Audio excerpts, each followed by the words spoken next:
What's going on, everybody? King of Dragons 5000 here, coming at you with another figure review. Today we'll be having a look at the DC Comics Multiverse Batman The Dark Knight Returns Batman. Now, The Dark Knight Returns is actually one of my favorite graphic novels, if not my personal favorite of all time. And here we have Batman from that epic graphic novel by Frank Miller. This is the 30th anniversary edition of this figure. I don't know if I'm right in saying this, but I think that these figures are Walmart exclusive. The Dark Knight Returns figures may be a Walmart exclusive. I need to check my facts on that. But like I said, here we have Batman in the packaging. You can see he is in the new DC Multiverse style packaging. You can see it does say the Batman The Dark Knight Returns. He is for the 30th anniversary figure. And once again, really loving this Frank Miller artwork that they put in here. On the side, we get that same image of Batman from The Dark Knight Returns. It does say Batman here. On the back, no real read-up of this figure, which is a little disappointing in my opinion. We do have the other figures in this line, which include Batman, Superman, and Son of Batman. There's only 3 figures of this wave, so that's all we're getting. But we do have a nice image of Batman right here. So what I'm going to do is take a little break, get this guy out of the packaging, and then we'll go on to the rest of his review. So sit tight, everyone. And so here we have Batman posing out of the packaging. Now let's get a good 360 of him. Really digging this figure. I think Mattel did a really good job encapsulating the look and feel of the Frank Miller artwork. I'm going to say right off the bat, Batman does, well, mine has a problem standing sometimes. If you move his torso too much, you will see, like, he has a tendency to start leaning back, but that's only if you move his torso around too much. Once you get him standing, his feet are solid on the ground. He doesn't move. But like I said, I was really looking forward to these when Mattel announced that they were releasing these guys, because I'm a huge fan of Frank Miller's Dark Knight Returns. And just a really awesome figure. Batman does come with one accessory. He does come with this lone batarang. There's no detail on it, it's just this blue plastic. You can see it does have the little rivets on it. Well, not rivets, I don't know what to call them, but they're there. You can see it does say China. Wouldn't be surprised if Batman gets all his equipment from China. I'm a little disappointed that it's the softer plastic and you can see it bends, it moves around. Kind of wish that it was a more rigid plastic. Not too much, but I think this is a little too soft because it will have a tendency to warp, and it did come warped out of the packaging. Okay, let's zoom the camera out a little.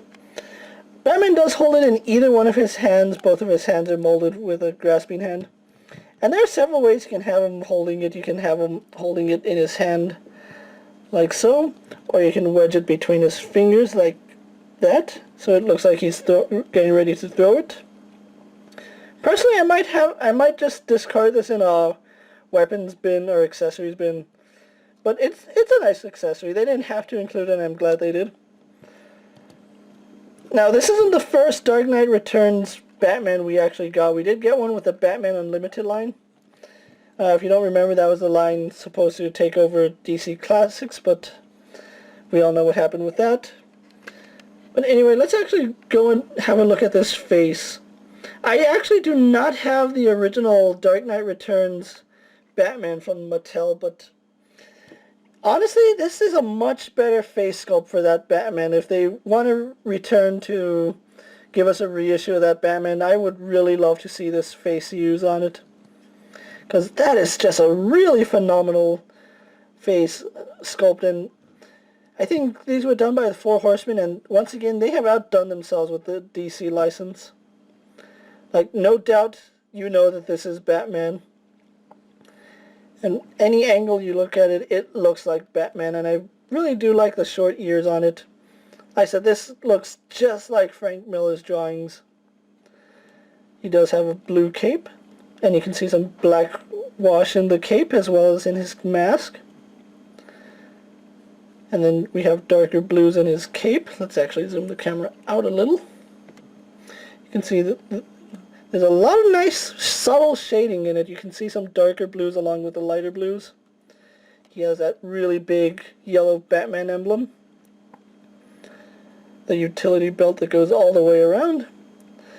The trunks, his gloves, having those really tiny spikes, but like I said, it is really accurate to Frank Miller's work. And then we get onto the boots, and you can see on mine there's a little bit of gray paint on it, but that's nothing I can't manage or can't handle on my own. But just really nice. I would have preferred if they made this one black, but you know what? He did actually wear this in the comic, or in the graphic novel, so I'm not complaining. That's just my personal preference, as I would have preferred to see them reissue him in his black and gray costume. But anyway, let's actually get a really quick comparison between him and another one of Mattel's Batman, so let's move him off to the side. And here we have the DC Universe Classics Batman posed to the new DC Comics Multiverse Batman, and as you can see, there is no shared parts along either one of them. This is a more comic book feel. This is a really stylized Batman, and not too many people will be fond of this Batman. Like I said, I am a fan of Frank Miller's Dark Knight Returns, so already I really do love this figure. Which one do I prefer? It's not a question I can honestly answer, because they both represent part of my childhood, and you know, I really do like both of them. And like I said, this is really stylized. If you're not a fan of the Frank Miller work, you're probably not going to like this Batman figure. But anyway, let's actually go on to this Batman's articulation. He is a really bulky Batman, and that's the way he was in the comic. He has a bulge in his head. He can look up really well. Can't look down as much. Can look left and right, as well as tilt on that ball joint. So full range of movement in the head. Arms on a ball hinge, they go out, pretty far out. They do a full 360. Hindered a little by the cape, but it's not that big of a deal. They swivel at the biceps, and like I said, he's a really bulky figure. He has an elbow joint and a wrist hinge. He has an ab crunch, which works really well. You can see he gets a really deep crunch. Waist swivel. Legs go forward to about there, back, and out really far. He bends at the knee, swivels at the boot, and he has a hinged ankle, and mine are really stiff. And then you can actually see he does have detail at the bottom of his boot, so really nice.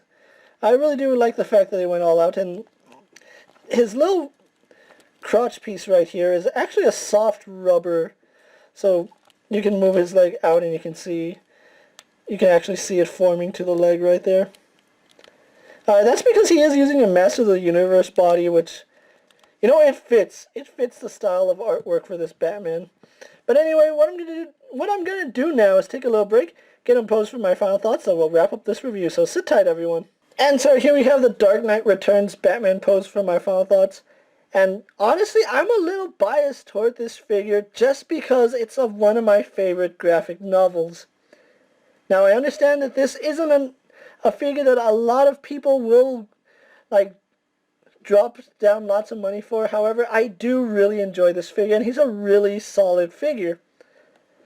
The Dark Knight Returns figures are, in fact, a Walmart exclusive, so if you're looking for these guys, you're going to have to check your local Walmart, see if they get any cases. Mine, the closest one to me, I actually found him and Superman only. I wasn't able to find Son of Batman, and he's not really a figure that astonishes me, but I really knew I wanted to have this Batman and Superman, because, like I said, I'm a huge Frank Miller fan. I paid about $19.99 for this figure, which is a really good pricing. It's how most 6-inch figures now are going for like $20, $21.99. If you can track this Batman down, and you're a fan of Batman, fan of the Frank Miller style Batman, this is a purchase that you do not want to miss out on. Like I missed out on the original one. I am so glad I actually have this Batman now. This Batman is fantastic to me. If this isn't your cup of tea, you can go ahead and pass on this figure. He's not an essential figure in your collection. But this is King Dragons 5000 saying, don't forget to like this video, subscribe to my channel, comment on the video, tell me what you think of this figure, tell me what other figures you would like to see me review in the future, and I'll see you guys later. Take care, everyone.